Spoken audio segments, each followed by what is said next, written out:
जय श्री राधे दोस्तों, welcome to my YouTube channel. आज मैं आपको दिखाने वाली हूँ अपराजिता के एक छोटे से बीज का पूरा सफर।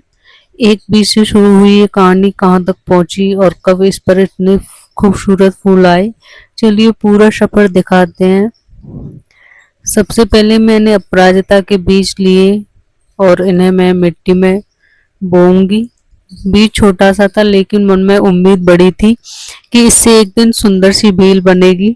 तो ये इसकी उड़द की दाल की तरह इसके बीज दिखाई देते हैं, उस पर पौधे पर फलियां आती हैं मटर की तरह। तो अब मैं इसे लगाऊंगी मिट्टी में। कुछ समय बाद इसमें से छोटा नन्हा सा पौधा बाहर आएगा, वो मेरी सबसे बड़ी खुशी होगी। तो मैं इसमें एक नहीं करीबन 5-6 बीज डालूंगी ताकि इसमें से कुछ तो ग्रो होंगे। और गर्मी भी बहुत पड़ रही थी उस टाइम, जिस टाइम मैंने ये बीज यहाँ इसमें लगाए थे। पर कुछ ऐसे करीबन 4-5 दिन बाद बरसात भी हो गई थी, तो ये ग्रो भी हुए थे। इसमें से 3 पौधे ग्रो हुए थे। और इसका एक और बता दूं मैं, ये अपराजिता करीबन 8-10 दिन में ये ग्रो होना स्टार्ट हो जाती है, अंकुर निकलने स्टार्ट हो जाते हैं। तो मैंने ये मिट्टी में लगा दिया और छिड़काव कर दिया है पानी का। अब इसे डायरेक्ट सनलाइट में नहीं रखना है, इसे 5 से 6 दिन के लिए 1-2 घंटे की धूप लगानी है। फिर इसमें से निकला 8 दिन बाद छोटा सा पौधा। सच बताऊं, पौधे में सबसे ज्यादा खुशी मुझे इसी समय होती है, क्योंकि छोटा सा अंकुर देखकर लगता है मेहनत सफल हो रही है। धीरे धीरे इसकी पत्तियां बढ़ने लगी और पौधा बेल का रूप लेने लगेगा।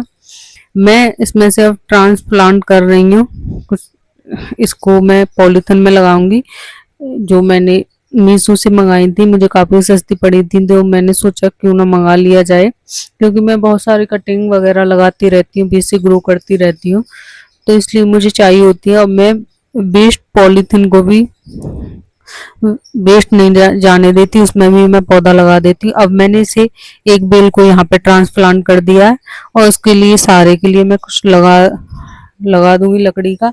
ये मैंने लकड़ी का बना के लगा दिया था जाल सा, तो इस पर ये बेल अच्छी तरह से चढ़ने लगी थी। अब इसे देखकर लग रहा था कि मैडम अपराजिता अपना पूरा घर बसाने के मूड में है। समय के साथ इसकी बेल इतनी अच्छी तरह फैलने लगी कि पूरा पौधा हरा भरा और घना दिखाई देने लगा। अपराजिता को सहारा मिल जाए तो ये तो बहुत खूबसूरती से ऊपर की तरफ बढ़ती है। और फिर आया इस वीडियो का सबसे खूबसूरत हिस्सा। जिस पौधे को मैंने एक छोटे से बीज से शुरू किया था, उसी पर अब फूल आने लगे हैं। अब ये बहुत अच्छी तरह से घनी भी हो गई है। इसके फूल अच्छी तरह दिखाई नहीं दे रहे हैं क्योंकि पत्तियों में इसके फूल छुप जाते हैं, पर इस पर फ्लावरिंग भी बहुत अच्छी हो रही थी। वो मैं फ्लावर पूरी अच्छी तरह से नहीं दिखा पाती हूँ क्योंकि पत्तियों में छिपे रहते हैं। पहला फूल देखकर ऐसा लगा जैसे कि पौधे ने खुद बोलकर कहा हो, लो जी आपकी मेहनत का रिजल्ट। ये देखो, नीले नीले फूल तितली के समान बहुत अच्छे लगते हैं। और ये भगवान शिव को इसके फूल बहुत प्रिय हैं और ये हमारे स्वास्थ्य में भी बहुत लाभदायक होता है।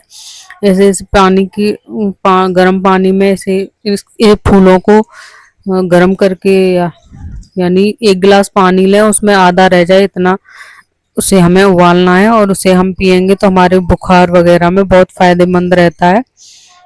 ये हमारी इम्यूनिटी सिस्टम को भी मजबूत रखते हैं। तो ये हमारा आयुर्वेद में भी काम करता है, हमारे स्वास्थ्य के लिए भी काम करते हैं इसके फूल। तो ये और देखने में घर की शोभा भी बढ़ाता है और बहुत अच्छे इसके फूल लगते हैं। जो भी देखता है तो ये बड़े प्यारे लगते हैं, चमकीले फूल नीले नीले तितली के समान इस पर फूल आते हैं।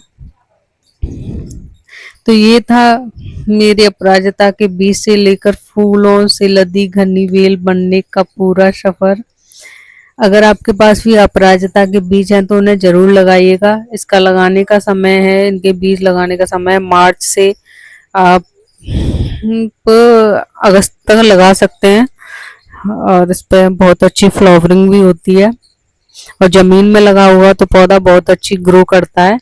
अगर आप गमले में भी लगाते हैं तो गमले में करीबन 10 इंची का गमला तो लें, पर गमले में समय समय पर इस पर खाद भी देने की आवश्यकता होती है। आप किचन वेस्ट खाद दे सकते हैं इसमें। अगर आपके पास हो तो जरूर लगाएं इसमें, और थोड़ा धैर्य रखिए, पौधे को समय दीजिए और फिर देखिए प्रकृति का कमाल। तो ये था मेरी छोटी सी जर्नी। मिलते हैं नेक्स्ट वीडियो में।